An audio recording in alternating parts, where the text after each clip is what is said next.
साथियों, आप सभी का इस प्लेटफॉर्म पर स्वागत है। यहाँ पर हम लोग पीसीएस अर्थात यूपी पीसीएस 2021 के लिए टेस्ट सीरीज कर रहे हैं और यह जो टेस्ट सीरीज है यह दृष्टि आईएएस के द्वारा जो कोचिंग के द्वारा जो टेस्ट सीरीज कराई जा रही है उसी का पहला टेस्ट है, जिसके हम लोगों ने 2 वीडियो के अंतर्गत 100 क्वेश्चन को कंप्लीट कर लिया था, 50-50 क्वेश्चन करके। अब जो लास्ट के 50 क्वेश्चन बचे हुए हैं उसको हम लोग इस वीडियो में कंप्लीट कर देंगे, जिससे कि पूरे 150 क्वेश्चन हो जाएंगे। तो चलिए प्रारंभ करते हैं। 101 नंबर का क्वेश्चन है, भारत में यूनेस्को विश्व धरोहर शहरों के संदर्भ में निम्नलिखित कथनों में से कौन सा या से सही है। बगल में इंग्लिश में भी है, यदि आपको इंग्लिश में देखना है तो आप इंग्लिश में भी देख सकते हैं। तो यहाँ पे 2 कथन दिए गए हैं। पहला है, हाल ही में ग्वालियर और ओरछा को इस सूची में शामिल किया गया है। ठीक है। दूसरा है, इसे शामिल करने के बाद भारत के यूनेस्को विश्व धरोहर शहरों की जो कुल संख्या है वो 42 हो जाएगी। अब बताना है इनमें से कौन कौन से कथन सत्य हैं।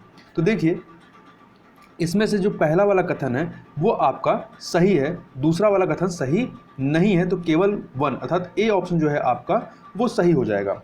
अब देखिए कि यूनेस्को द्वारा मध्य प्रदेश के ऐतिहासिक दुर्ग शहरों ग्वालियर और ओरछा को अपने विश्व धरोहर शहर कार्यक्रम के अंतर्गत विश्व धरोहर की सूची में शामिल किया गया है।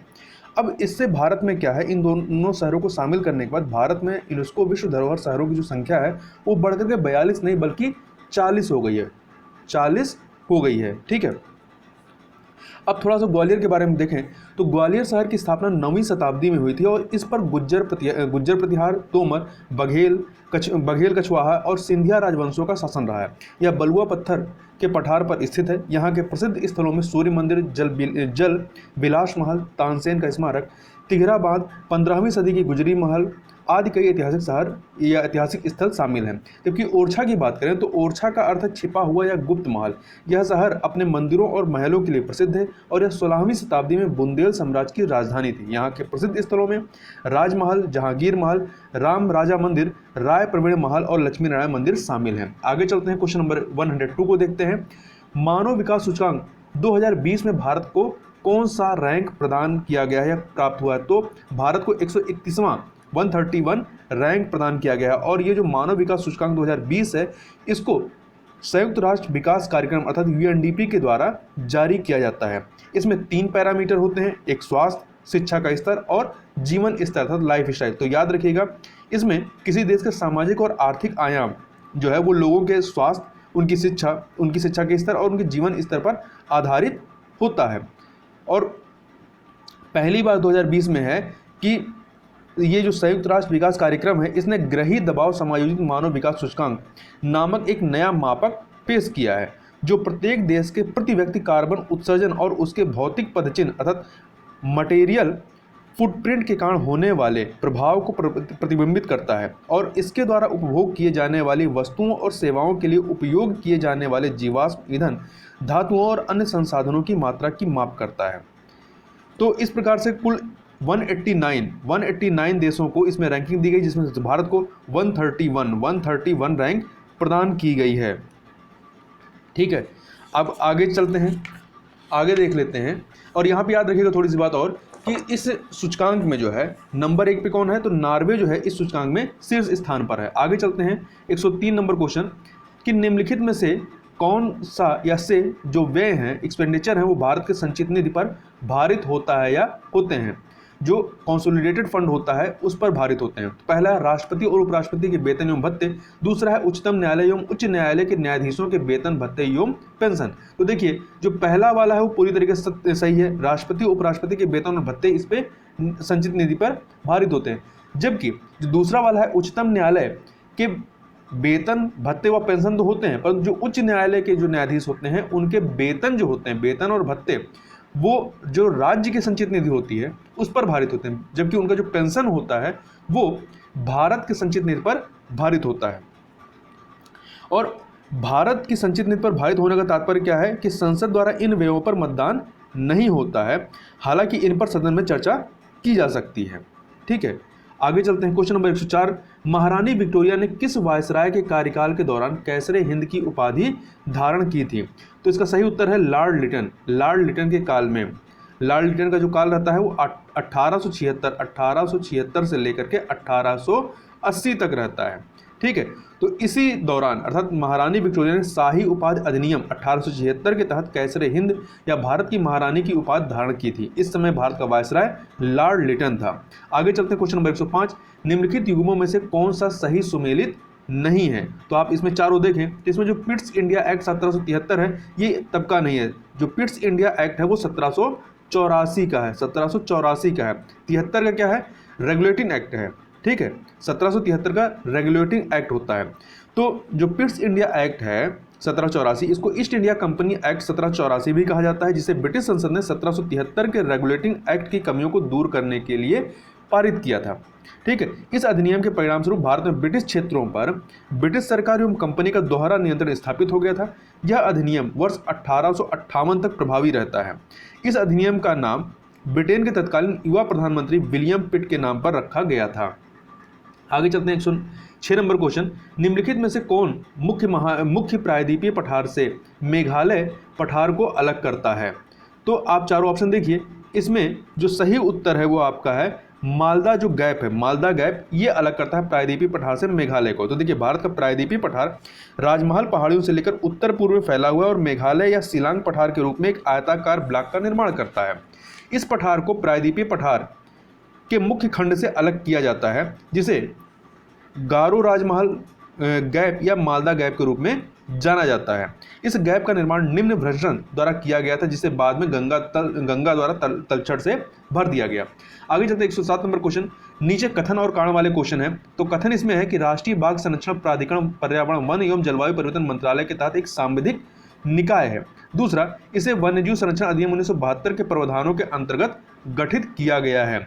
तो आप चारों ऑप्शन देखिए क्या है। तो इसमें जो पहला वाला ऑप्शन है कि ए और आर दोनों सही है, कथन कारण दोनों सही है, और जो कारण है वो कथन की व्याख्या करता है, ठीक है। तो जो आपका ये राष्ट्रीय बाघ संरक्षण प्राधिकरण है, ये पर्यावरण वन और जलवायु परिवर्तन मंत्रालय के तहत एक सांविधिक निकाय है, जिसे वन्यजीव संरक्षण अधिनियम 1972 के तहत गठित किया गया था और बाद में इसमें 2006 में उक्त अधिनियम में संशोधन कर इस प्राधिकरण की शक्तियों और कार्यों का प्रावधान किया गया। आगे चलते हैं, क्वेश्चन नंबर 108 देखते हैं। एफ्लाटॉक्सिन के संदर्भ में निम्नलिखित कथनों पर विचार कीजिए। तो यह एक गैर कैंसरकारी पदार्थ है। दूसरा, यह कुछ विशेष बैक्टीरिया द्वारा उत्पादित विषाक्त पदार्थों का एक समूह है। तीसरा, यह खेत फसल कटाई के समय और भंडारण के दौरान फसलों को दूषित कर सकता है। तो इसमें जो ऑप्शन ए है अर्थात केवल 3, पहला और दूसरा गलत है, तीसरा केवल सही है, तो अर्थात ऑप्शन ए जो है आपका सही हो जाएगा। थोड़ा सा स्पष्टीकरण देखते हैं।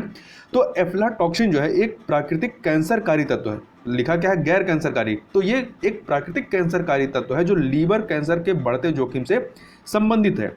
यह कुछ कवकों द्वारा, जो फंगस होते हैं, फंगी कवकों द्वारा उत्पादित विषाक्त पदार्थों का एक समूह है जो मक्का, मूंगफली, कपास के बीज जैसे कृषि फसलों पर पाए जाते हैं। एफ्लाटॉक्सिन का उत्पादन करने वाली मुख्य कवक एस्परगिलस फ्लेवस और एस्परगिलस परजीवी है, जो दुनिया के उष्ण और आर्द्र क्षेत्रों में प्रचुर मात्रा में पाए जाते हैं। तो यहाँ क्या लिखा, दूसरा, यह कुछ विशेष बैक्टीरिया, तो बैक्टीरिया नहीं कवक के द्वारा ये उत्पादित होते हैं, ठीक है। और एफ्लाटॉक्सिन फसल कटाई के समय और भंडारण के दौरान फसलों को दूषित कर सकता है। क्वेश्चन नंबर 109 देखते हैं। किस तत्व की कमी के कारण फूल गोभी में भूरापन या ब्राउनिंग रोग हो जाता है। तो जो बोरान होता है, बोरान की कमी की वजह से यह रोग हो जाता है। क्वेश्चन नंबर 110 देखते हैं। सकल राष्ट्रीय खुशहाली शब्दावली किसने दी थी।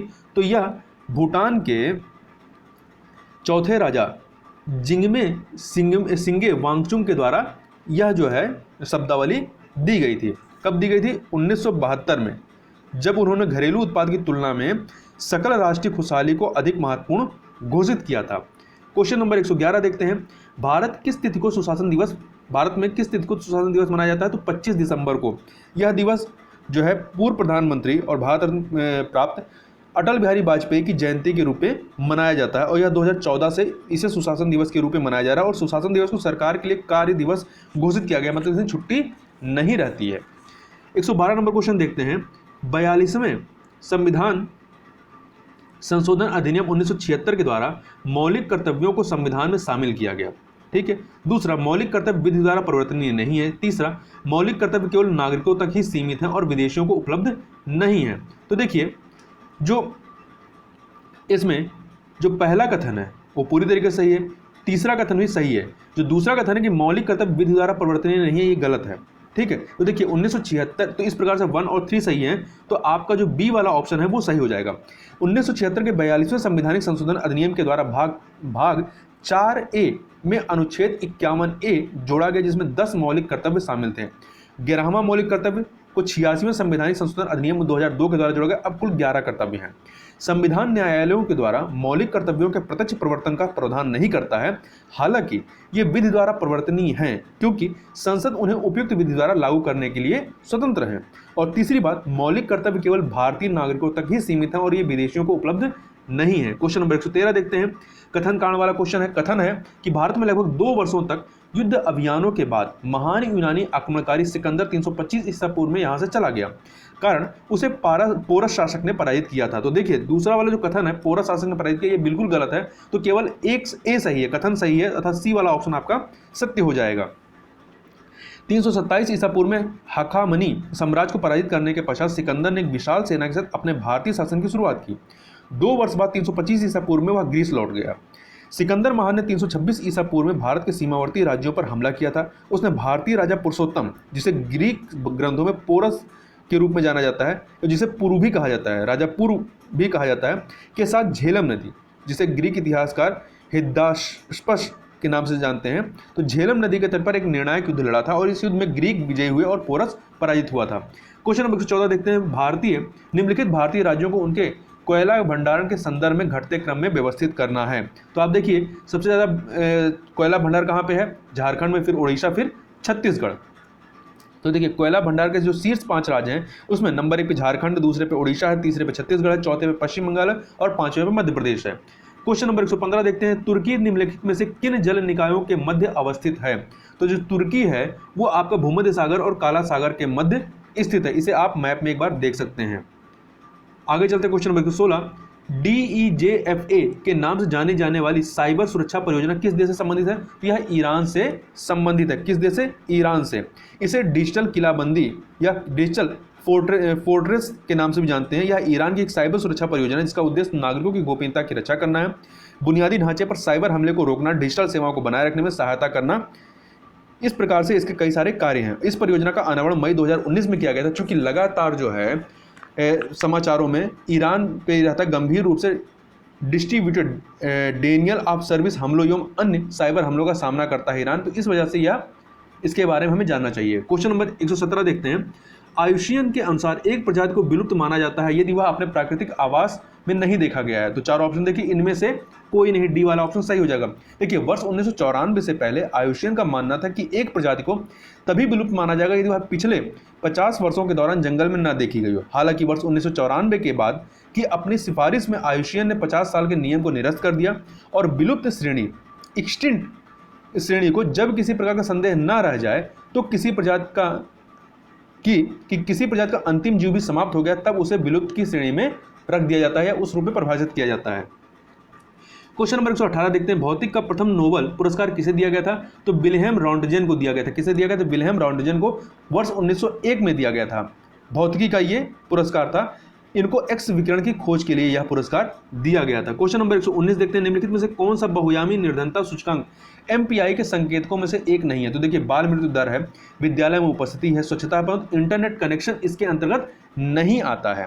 ठीक है, तो देखिए MPI अर्थात मल्टी डायमेंशनल पॉवर्टी इंडेक्स जो है इसमें 10 संकेतक शामिल हैं जो कि 3 श्रेणियों में विस्तृत हैं। ठीक है, शिक्षा के तहत विद्यालय शिक्षा और विद्यालय में उपस्थिति के वर्ष को लिया जाता है, मतलब इसमें 2 आपके संकेतक हो गए, शिक्षा में 2 संकेतक हो गए, स्वास्थ्य में बाल मृत्यु और पोषण लिया जाता है, यहाँ पे 2 संकेतक हो गए, तो 4 हो गए। ठीक है, जीवन स्तर लाइफ स्टाइल में जो है आपके 6 चीज़ें ली जाती हैं। बिजली, फर्श मतलब आपका मकान का जो फर्श है वो कैसा कच्चा है या सीमेंटेड है, पक्का है, पेयजल, स्वच्छता, रसोई ईंधन और संपत्ति। शिक्षा और स्वास्थ्य के प्रत्येक संकेतक को 1/6 महत्व अर्थात वेटेज दिया जाता है और जीवन स्तर के प्रत्येक संकेतक को 1/18 वेटेज दिया जाता है। अर्थात यहाँ पे 3 श्रेणियाँ होती हैं जिसमें 10 इंडिकेटर्स कार्य करते हैं। अगला है यहाँ पे 2 सूचियाँ दी गई हैं, हमें यहाँ सुमेलित करना है। तो देखिए जो आपकी अलग समिति है ये 1979 की है। लकड़ वाला समिति जो है ये 1993 की है। तेंदुलकर समिति जो है आपकी वो 2005 की है। रंगराजन समिति जो है वो 2012 की है। ठीक है, और ये जो चारों समितियां हैं ये जो हैं आपके किससे संबंधित हैं? ये गरीबी निर्धारित करने से संबंधित है। ठीक है, तो जो अलग समिति है ये वर्ष 1979 में योजना आयोग द्वारा निर्धनता आकलन के उद्देश्य से वाई के अलग की अध्यक्षता में इसको गठित किया गया था। इस समिति ने पोषण आवश्यकताओं के आधार पर ग्रामीण और शहरी क्षेत्रों के लिए गरीबी रेखा का निर्माण किया था, जिसमें शहरी क्षेत्रों में 2100 कैलोरी से कम और ग्रामीण क्षेत्रों में 2400 कैलोरी से कम ग्रहण करने पर निर्धन माने गए। लकड़वाला समिति 1993 में डी लकड़वाला की अध्यक्षता में, ठीक है, इन्होंने भी कैलोरी की खपत को ही आधार माना था। और तेंदुलकर समिति ये वर्ष 2005 में निर्धनता आकलन की पद्धति की समीक्षा के लिए एक अन्य विशेषज्ञ समूह का गठन किया गया था। इन्होंने जो है इकोनॉमी मतलब इनकम के आधार पर गरीबी वाला माना था। 2004-5 के लिए ग्रामीण क्षेत्रों में 446.68 रुपये प्रति व्यक्ति प्रति माह और शहरी क्षेत्रों में 578.8 रुपये प्रति व्यक्ति प्रति माह को गरीबी रेखा के रूप में निर्धारित किया। मतलब इससे कम यदि कोई पा रहा तो वो गरीबी रेखा में जाएगा। रंगराजन समिति वर्ष 2012 में योजना आयोग ने सी रंगराजन की अध्यक्षता में निर्धनता आकलन के लिए एक नए विशेषज्ञ पैनल का गठन किया था। इन्होंने गरीबी की सीमा जो बताया था वो था शहरी क्षेत्रों में 47 रुपये प्रतिदिन और ग्रामीण क्षेत्रों में 32 रुपये प्रतिदिन से कम व्यय करने वाले लोगों को गरीब माना जाएगा। आगे चलते हैं क्वेश्चन नंबर 121 पे। तो यह है निम्नलिखित में से, एक सेकंड, निम्नलिखित में से किस अरब के खाड़ी देश में पहला कोयला आधारित बिजली संयंत्र विकसित किया जा रहा है? तो ये विकसित किया जा रहा है संयुक्त अरब अमीरात में। ठीक है, तो संयुक्त अरब अमीरात के दुबई के शायह शुअब में विकसित किया जा रहा है, जो कि 2400 मेगावाट का ये हसैन स्वच्छ कोयला पावर स्टेशन है। ठीक है, और उल्लेखनीय है कि खाड़ी क्षेत्र में कोयला आधारित बिजली संयंत्रों का परित्याग कर दिया गया था। हालांकि 2018 में ओमान ने एक कोयला परियोजना के लिए एक निविदा की शुरुआत की थी, लेकिन बाद में से रद्द कर दिया गया। 122 नंबर देखते हैं, निम्नलिखित में से किस संवैधानिक संशोधन द्वारा 6 से 14 वर्ष की आयु के सभी बच्चों के लिए निःशुल्क एवं अनिवार्य शिक्षा को एक मौलिक अधिकार बनाया गया? तो 86वें संविधान संशोधन अधिनियम 2002 के माध्यम से प्राथमिक शिक्षा को एक मौलिक अधिकार बनाया गया। इसके तहत संविधान में एक नया अनुच्छेद 21A जोड़ा गया, जो ऐसे तरीके से जैसा कि राज्य कानून द्वारा निर्धारित करता है, मौलिक अधिकार के रूप में 6 से 14 वर्ष के आयु समूह में सभी बच्चों को मुफ्त और अनिवार्य शिक्षा का प्रावधान करता है।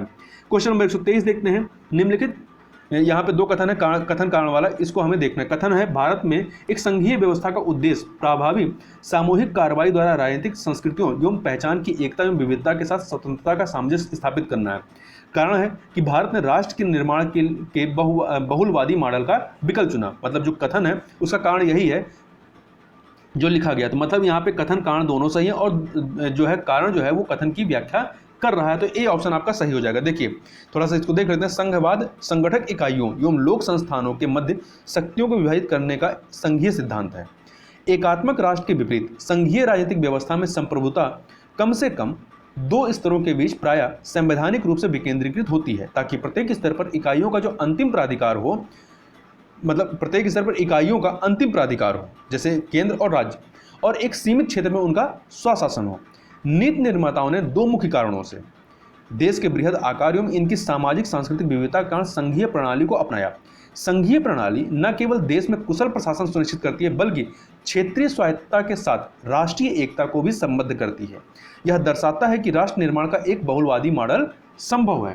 क्वेश्चन नंबर 24 देखते हैं।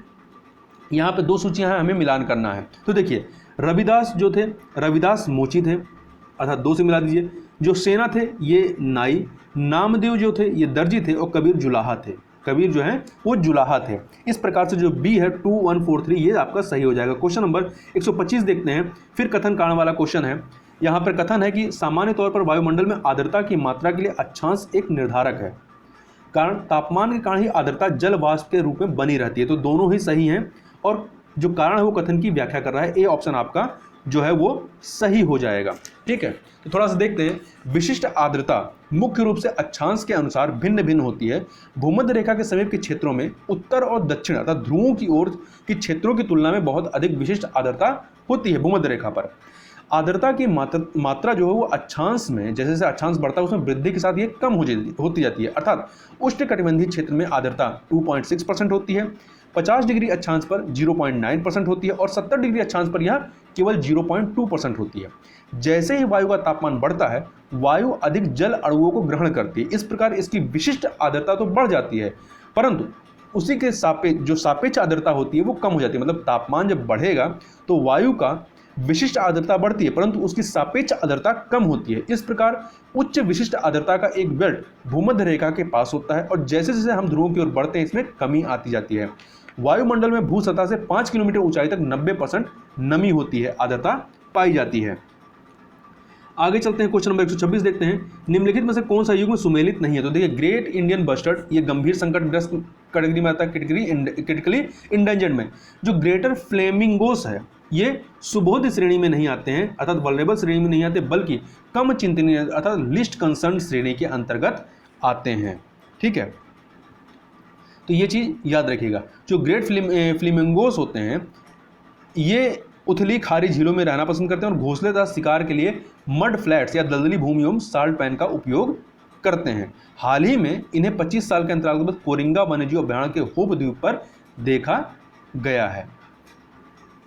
आगे चलते हैं, क्वेश्चन नंबर 127, निम्नलिखित में से कौन सी महासागर के शैडो जोन की विशेषताएं हैं? तो इसमें देखिए पहला है ऑक्सीजन की कमी वाला जोन, महासागर का सबसे पुराना जल, बढ़ते प्रवाह के बीच स्थिर जल। तो ये सभी जो हैं इसकी विशेषताएं अर्थात डी वाला ऑप्शन ये सभी सही हो जाएगा। तो हाल ही में एक शोध पत्र के अनुसार यह पाया गया कि हिंद और प्रशांत महासागरों की सतह से लगभग 2 किलोमीटर नीचे एक शैडो जोन होता है। ठीक है, यहाँ पर जो होता है ऑक्सीजन की कमी वाला जोन होता है, ये यहाँ पर अत्यंत कम 5 मिलीमीटर प्रति क्यूबिक मीटर से कम ऑक्सीजन लेवल होता है अर्थात यहाँ पर केवल अवायवी जीव ही पनपते हैं। ठीक है, और यहाँ पर स्थिर जल पाया जाता है और ये जो स्थिर जल होता है ये सबसे पुराना जल माना जाता है अर्थात कार्बन जो 14 आयु गणना विधि से सिद्ध हुआ है कि उत्तरी प्रशांत महासागर में सबसे पुराना जल है और इस रुके हुए जल में पोषक तत्व और कार्बन भी फंस जाते हैं और इसी प्रकार से ये बढ़ते प्रवाह के बीच स्थिर जल होता है। अगला है 128 number question, great green wall पहल क्या है? तो चारों ऑप्शन आप पढ़िए, इसमें से जो डी वाला ऑप्शन है जलवायु परिवर्तन एवं मरुस्थलीकरण के प्रभावों से निपटने के लिए अफ्रीका का एक प्रमुख कार्यक्रम है। यह तो खाद्य एवं कृषि संगठन द्वारा अफ्रीका में जलवायु परिवर्तन एवं मरुस्थलीकरण के प्रभावों से निपटने के लिए संयुक्त राष्ट्र जलवायु सम्मेलन COP22 में ग्रेट ग्रीन वॉल पहल शुरू की गई थी। ग्रेट ग्रीन वॉल जो है सहारा रेगिस्तान के उत्तर और दक्षिण छोर में शुष्क और अर्ध शुष्क दोनों क्षेत्रों को शामिल करती है। आगे चलते हैं, क्वेश्चन नंबर 129 देखते हैं, प्याज काटते समय निम्नलिखित में से किसके कारण व्यक्ति के आंखों में आंसू आ जाते हैं? तो सल्फोनिक अम्ल जो होता है इसकी वजह, जैसे ही आप एक प्याज के टुकड़े करते हैं अमीनो एसिड सल्फो ऑक्साइड से सल्फोनिक एसिड बनाता है जो आंखों से आंसू के उत्पादन को उत्तेजित करता है। क्वेश्चन नंबर 130 देखते हैं, जनगणना 2011 में नगर की जनगणना हेतु सेंसस काउंट्स निम्नलिखित में से कौन कौन से मानदंड तय किए गए हैं? तो पहला 5000 व्यक्तियों की न्यूनतम जनसंख्या, दूसरा गैर कृषि गतिविधियों में संलग्न कम से कम 75% पुरुष जनसंख्या, तीसरा जनसंख्या घनत्व कम से कम 1000 प्रति व्यक्ति वर्ग किलोमीटर होना चाहिए। तो पहला दूसरा तो सही है मानदंड, परंतु तीसरा वाला गलत है। यहाँ पे 1000 नहीं बल्कि 400 व्यक्ति प्रति वर्ग किलोमीटर होना चाहिए अर्थात पहला और दूसरा सही है, ए ऑप्शन आपका जो है वो सही हो जाएगा। क्वेश्चन नंबर 131 देखते हैं, निम्नलिखित में से किसने संविधान की हस्तलिखित प्रति को अलंकृत किया था? तो नंदलाल बोस जो थे इन्होंने अलंकृत किया था। ये 1882 में पैदा होते हैं और 1966 तक जिंदा रहते हैं अर्थात 1966 में इनकी मृत्यु होती है। ये आधुनिक भारतीय कला के अग्रदूत थे और प्रासंगिक आधुनिकतावाद के प्रमुख व्यक्ति थे। ये अविंद्रनाथ टैगोर के शिष्य थे। इन्हीं के द्वारा जो है भारतीय इनके और इनके छात्रों के द्वारा मिलकर के भारतीय संविधान की मूल हस्तलिखित प्रति को सुशोभित या अलंकृत करने का ऐतिहासिक कार्य किया गया था। क्वेश्चन नंबर 132 देखते हैं, निम्नलिखित अनुच्छेदों में से कौन सा भारतीय राष्ट्रपति पर महाभियोग से संबंधित है? अनुच्छेद 61 संबंधित है। ठीक है, तो भारत के राष्ट्रपति पर संविधान के उल्लंघन के आधार पर महाभियोग लगाया जा सकता है, हालांकि संविधान के उल्लंघन की परिभाषा निर्धारित नहीं की गई है। क्वेश्चन नंबर 133 देखते हैं, गवर्नर जनरल का सही कालानुक्रम व्यवस्थित कीजिए और नीचे दिए गए कोड का प्रयोग कर सही उत्तर चुनना है हमें। तो देखिए सबसे पहले आपका वारन हेस्टिंग आते हैं, ये 1773 से 1785 तक पहले गवर्नर जनरल थे। इसके पहले गवर्नर जनरल मतलब इसके पहले जो होते थे इस पद पर वो गवर्नर कहलाते थे। ठीक है, इसके बाद लॉर्ड मेटकाफ दूसरे नंबर पे आते हैं, पहला दूसरा लॉर्ड मेटकाफ 1835 से 1836 के दौरान ये गवर्नर जनरल रहते हैं और इन्हें प्रेस का मुक्तिदाता भी कहा जाता है क्योंकि इन्होंने प्रेस पर लगे प्रतिबंधों को हटाने का कार्य किया था। फिर आपके आते हैं लॉर्ड डलहौजी का कार्यकाल आता है 1848 से 56 तक। ठीक है, और इसके बाद आते हैं लॉर्ड कैनिंग 1856 से 1857, जो 1857 की क्रांति होती है ये इन्हीं के समय में होती है और ये अंतिम गवर्नर जनरल थे। अंतिम गवर्नर जनरल का मतलब यहाँ पर जो है इसके बाद जो लोग आते हैं मतलब इन्हीं के समय में एक अधिनियम लाया जाता है, उसके तहत जो गवर्नर जनरल का पद था उसे वायसराय कहा गया। तो ये अंतिम गवर्नर जनरल और पहले भारत के पहले वायसराय थे। तो इस प्रकार से आपका 1 2 3 4 सी ऑप्शन आपका सही हो जाएगा। ठीक है, आगे चलते हैं। क्वेश्चन नंबर 134 देखते हैं। भारत की पहली सफल आधुनिक सूती वस्त्र मिल स्थापित की गई थी कहां पर? तो मुंबई में की गई थी। देखिए पहली ये कहता है कि पहली आधुनिक सूती वस्त्र मिल कहां स्थापित की गई थी? तो ये 1818 में कोलकाता के समीप ग्लस्टर किले में स्थापित की गई थी, लेकिन यह मिल नहीं चल सकी और अंततः इसे बंद करना पड़ा। हालांकि पहली सफल आधुनिक सूती वस्त्र मिल मुंबई में वर्ष 1854 में 1854 में स्थानीय पारसी उद्यमी CN देवर के द्वारा स्थापित की गई थी। क्वेश्चन नंबर 135 देखते हैं। वर्ष 2017 से 2030 के लिए वनों हेतु संयुक्त राष्ट्र सामरिक योजना के संदर्भ में निम्नलिखित कथनों पर विचार करना है। दो कथन दिए गए। पहला, यह वर्ष 2030 तक के लिए 6 वैश्विक वन लक्ष्यों और 26 संबद्ध लक्ष्यों का एक सेट है। दूसरा, यह वर्ष 2030 तक विश्व भर में वन क्षेत्रों को 3% तक बढ़ाने का लक्ष्य रखता है। तो दोनों ही सही हैं। ठीक है, दोनों ही सही हैं। तो 3% तक बढ़ाएंगे, मतलब कि 120 मिलियन हेक्टेयर वनों की वृद्धि को दर्शाता है, जो कि फ्रांस के आकार के दोगुने से अधिक क्षेत्र है। तो जनवरी 2017 में संयुक्त राष्ट्र फोरम के एक विशेष सत्र में पहली बार संयुक्त राष्ट्र सामरिक योजना 2017 से 2030 द्वारा वनों के लिए समझौता किया गया था, और यह वर्ष 2030 तक के लिए वैश्विक जंगलों हेतु एक महत्वाकांक्षी दृष्टि प्रदान करता है। क्वेश्चन नंबर 36 देखते हैं। यहाँ पे कथन कारण वाला क्वेश्चन है। कथन है या अभिकथन है, यूट्रोफिकेशन कारण कुछ शैवाल और जलीय पौधे झीलों की सतह पर पनपते हैं। दूसरा, यूट्रोफिकेशन कारण जल में ऑक्सीजन की कमी हो जाती है। तो दोनों ही कथन और कारण सही है, परंतु यहाँ पे व्याख्या नहीं करता है, अर्थात बी वाला ऑप्शन आपका जो है वो सही हो जाएगा। ठीक है, आगे चलते हैं। क्वेश्चन नंबर 137, निम्नलिखित में से किसे भारतीय DNA फिंगरप्रिंटिंग का जनक कहा जाता है? तो डॉक्टर लालजी सिंह को कहा जाता है। ये 1947 में इनका जन्म हुआ था और 2017 में इनकी मृत्यु हुई है। भारत के वर्तमान महारजिस्टर एवं जनगणना आयुक्त कौन है? तो विवेक जोशी हैं। क्वेश्चन नंबर 139 देखते हैं। निम्नलिखित में से कौन सा युग्म सुमेलित नहीं है? तो चारों आप देखिए, जो प्रथम पंचवर्षीय योजना है ये महालनोबिस मॉडल पर आधारित नहीं थी, बल्कि यह हैरोल्ड डोमर मॉडल पर आधारित थी। 1951 से 1956 तक प्रथम पंचवर्षीय योजना। जो दूसरी वाली पंचवर्षीय योजना थी वो महालनोबिस मॉडल पर आधारित थी। तीसरी गॉडगिल पर आधारित थी। तीसरी जो पंचवर्षीय योजना थी 1961 से 1966 तक।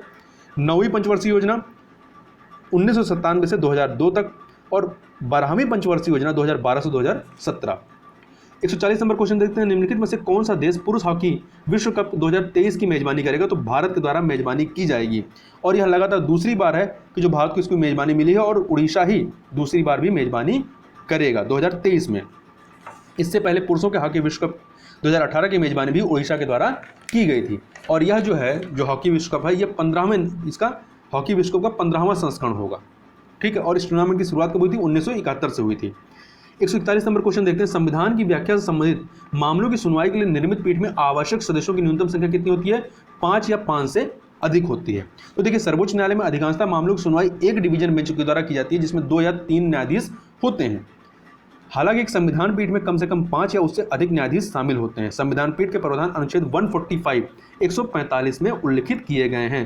क्वेश्चन नंबर 142 देखते हैं। प्रस्तावों के संदर्भ में निम्नलिखित युग्मों में से कौन सा सही सुमेलित नहीं है? तो आप इसमें देखिए, जो बी है नीति कटौती प्रस्ताव, ये सही नहीं है। नीति कटौती प्रस्ताव में क्या दिया गया? किसी अनुदान की मांग में निर्धारित राशि में कमी।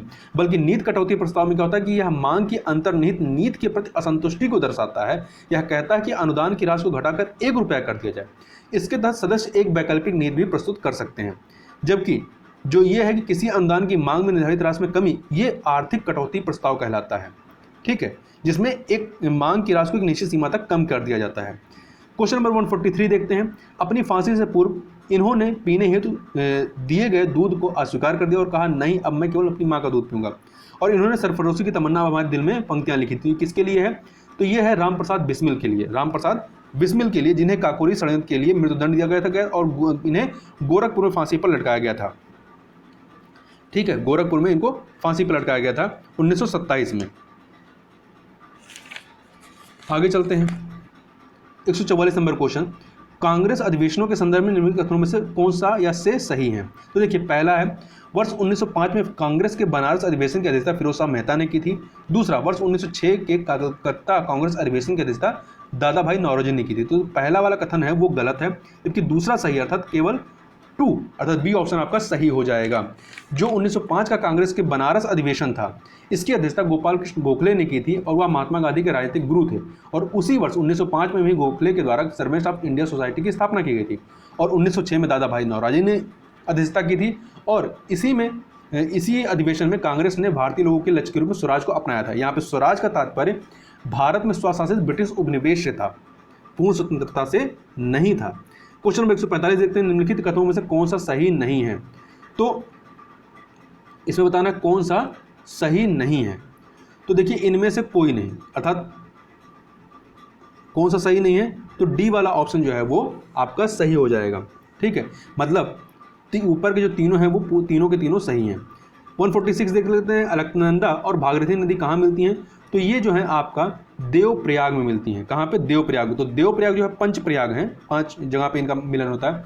विष्णु प्रयाग सबसे ऊपर है, फिर नंदप्रयाग, कर्णप्रयाग, रुद्रप्रयाग और देवप्रयाग। तो देवप्रयाग में अलकनंदा और भागीरथी नदी मिलती है और उसके बाद से गंगा नदी बन जाती है। इसे नदियों के सबसे पवित्र संगमों से एक माना जाता है। देवप्रयाग नाम का शाब्दिक अर्थ होता है ईश्वरीय संगम।